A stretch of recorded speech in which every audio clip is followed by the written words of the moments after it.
ये कहा है कि हर साल हम एक एक प्रधानमंत्री रिपीट करेंगे।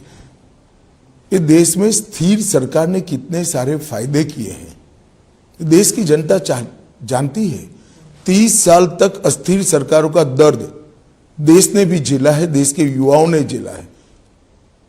1.5 पीढ़ी पूरी निकल गई अस्थिर सरकारों में, देश कहां से कहां पहुंच गया। अब मोदी जी के नेतृत्व में 2 टर्म स्थिर सरकार आई है और तीसरे टर्म ज्यादा स्थिर सरकार आए तो मैं मानता हूं देश की जनता मोदी जी के लक्ष्य के साथ है और इसी के लिए वोट कर रही है। आप केजरीवाल जी को जो इंटरिम बेल मिला है, आप इस सुप्रीम कोर्ट के फैसले को कैसे देखते हैं? देखिए, सुप्रीम कोर्ट के फैसले पर मैं कोई टिप्पणी करना नहीं चाहता, परंतु सुप्रीम कोर्ट के फैसले को जिस तरह से आम आदमी पार्टी, कुछ मीडिया के ग्रुप्स और ज्यादातर जर्नलिस्ट इसको केजरीवाल की विजय मानकर चल रहे हैं, मैं थोड़ी इसकी स्पष्टता करना चाहता हूं। इनकी प्ली सुप्रीम कोर्ट के सामने क्या थी? इनकी प्ली थी कि मेरी अरेस्ट ही गैरकानूनी है, मेरी अरेस्ट को रद्द कर दीजिए, मतलब मुझे यहां से बरी कर दीजिए। सुप्रीम कोर्ट ने नहीं माना। फिर प्ली को मॉडिफाई किया कि ठीक है, चलो भाई अरेस्ट रद्द करना छोड़ दीजिए, मुझे बेल दे दीजिए। सुप्रीम कोर्ट ने नहीं माना। सुप्रीम कोर्ट ने सिर्फ इतना कहा कि आपका चुनाव के प्रचार का जो मांग है इसको आप पूरा करिए, हम आपको इंटरिम बेल देते हैं और 1 तारीख को आपको सरेंडर करना है। वहां तक न सरकार में कोई काम करना है, न ऑफिस जाना है।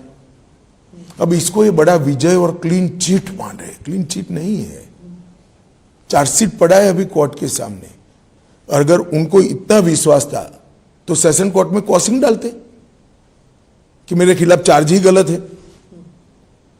वो तो अपने रोड शो वगैरह में कह रहे हैं कि आप मुझे वोट दे दीजिए, मुझे फिर जेल में कोई नहीं भेजेगा।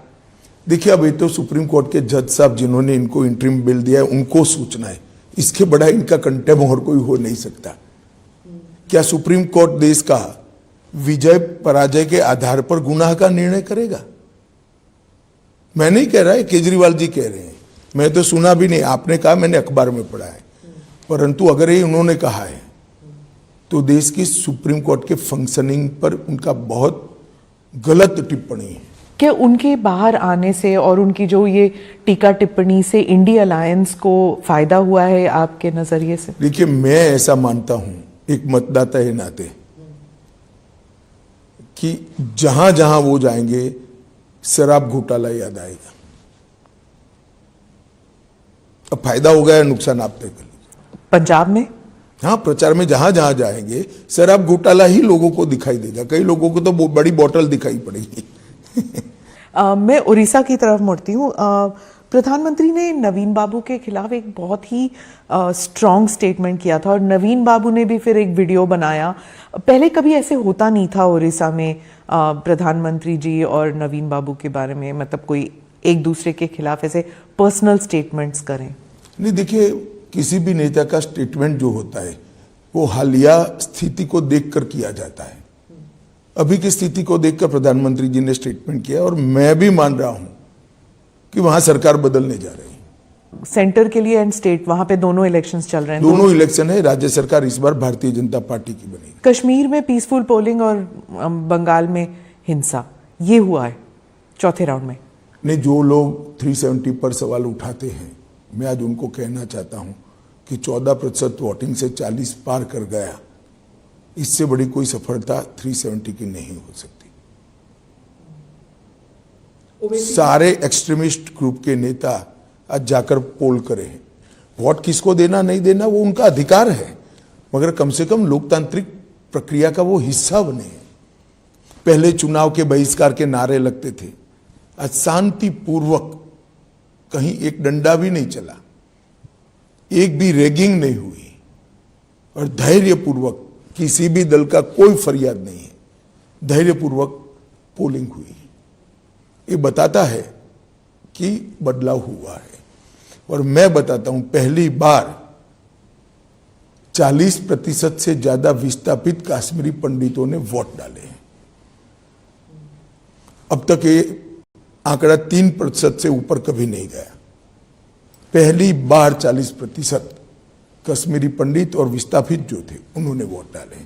ये बताता है कि एक आत्मविश्वास आया है जनता के अंदर कि नहीं, अब हम डेमोक्रेसी के साथ जा सकते हैं। जब आप परिवारवादी पार्टी के बारे में कह रहे थे, अब एनसी और पीडीपी जो है, इनके नेता तो आएंगे ही, जीत कर आएंगे। आपने कहा था कि कश्मीर में ये लोग नहीं आएंगे। मुझे लगता है परिवर्तन होगा। देखिए, ये पूरे इंडिया अलायंस का कैरेक्टर एक प्रकार से कहीं ना कहीं मिला जुला है, इसीलिए इनका एक जमघट बना है। सारी पार्टियां परिवारवादी हैं, सारी पार्टियां कहती हैं हम 370 वापस लाएंगे, सारी पार्टियां कहती हैं कि हम ट्रिपल तलाक चाहते हैं, सारी पार्टियां कहती हैं कि हम यूसीसी का विरोध करेंगे, सारी पार्टियां सीए का विरोध करती हैं, और सारी पार्टियां भ्रष्टाचार में आकंठ डूबी हुई हैं। तो इंडिया अलायंस का एक कल्चर कॉमन है। ये सारी चीजें ब्रैकेट के बाहर और ब्रैकेट में सारी पार्टियां हैं। अब देश की जनता ने तय करना है कि 12 लाख करोड़ के घपले घोटाले भ्रष्टाचार करने वाली इंडिया अलायंस चाहिए, या जिस पर अभी तक 25 पैसे का भी आरोप नहीं है, 23 साल मुख्यमंत्री प्रधानमंत्री रहते हुए भी, ऐसे नरेंद्र मोदी जी।